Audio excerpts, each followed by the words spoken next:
Hey everybody, how you doing? This is Dan Blanchard with the Traveling Time with Dan show, where we mix travel with history and with leadership, and of course with me, Dan Blanchard. Today we are at Sagamore Hill National Historic Site in Oyster Bay, Long Island, New York. This is the house. This is where Teddy Roosevelt used to live. Some call this like the White House, the summer White House. All right. So Sagamore Hill was built in 1885, and basically Teddy Roosevelt lived here with his family until he passed away in 1919 by rocking in his chair. Okay. Now let's go back a little bit in history. 1884 was a really rough year for Teddy Roosevelt. Right. That was on that Valentine's. Right. He was told, get home, your wife's having a baby. Right. So he got home. And he found his mother dying and his wife dying, and they're both gonna die in the same night at 1884. The baby's gonna live, his little girl, Alice, is gonna live, but his wife and his mother die. In his diary, that date, I think, has something like an accident. It says something like that, the day the light went out. He gives his daughter to his sister, and he takes off, right? Depressed, defeated, all that stuff. Takes off to the Badlands of the North Dakota and pretty much becomes like a cowboy out there in North Dakota, right? Now, I want you to picture this, right? Teddy Roosevelt was a very sickly youth, and he grew up, and his dad said, who he said was the only man he ever feared, and he grew up, and his dad said, Teddy, you're going to have to force your body to cooperate with you and to get strong, right? And he did. He was like hiking and running and lifting and wrestling and doing everything that you could possibly do, right? So this sickly kid whose parents didn't think he was going to make it through most nights, dad sat up with him many nights because he was having trouble breathing, right, to help him get through the night. This sickly kid becomes like a cowboy, because a really tough cowboy, right? And eventually, the sickly kid, as a man, is going to become the New York City mayor. Then he's going to become the New York City police commissioner. Right? Then he's going to become the Assistant Secretary of the Navy. And a war breaks out.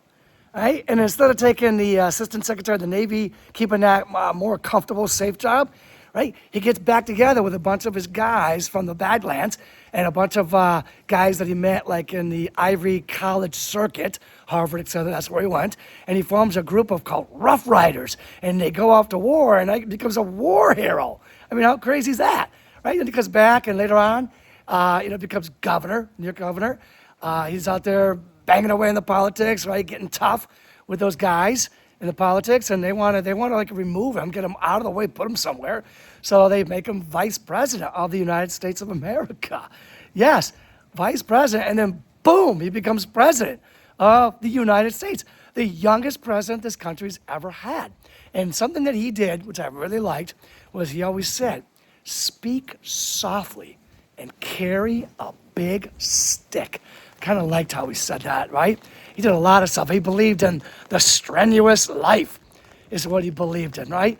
He did a lot of hiking, a lot of riding, horseback riding. He just loved it, right? When he was in the White House, he would take his lunch break, bring in professional boxers, right? And get a boxing workout. Bring in professional wrestlers to get a wrestling workout, right? This guy believed totally in the strenuous life, right?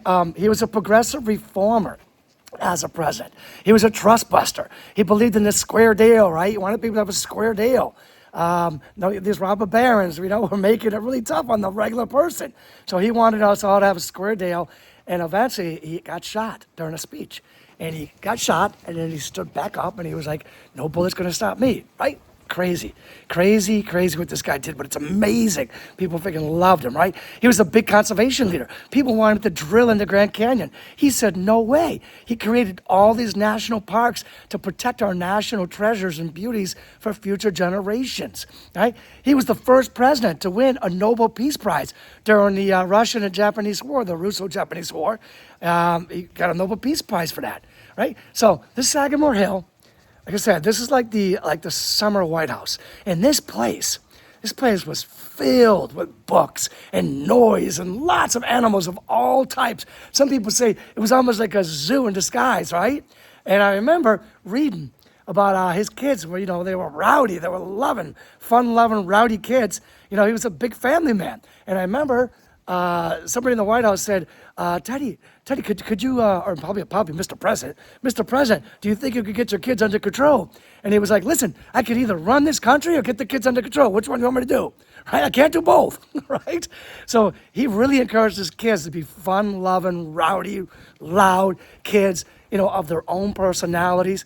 And this Sagamore Hill reflects that, right? It reflects, the values of home, family, balance, service, reflects all that stuff, all right? So now, that I love to combine travel with history, with leadership. This Oyster Bay area is really wild. Teddy Roosevelt's house. Granted, I'm here on a bad day today. It's cold, it's raining, it's getting late and dark, so you can't see a lot of what I'd like you to see, but I'm telling you, you should travel down here and check this place out. This place is really, really cool. I've just, talked a lot about the history.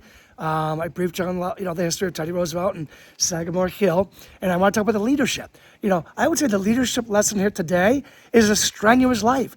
Teddy Roosevelt believed in a strenuous life. He said that's what made a person. And he once said, listen, it's not the critic who counts, right? The credit belongs to the man who is actually in the arena.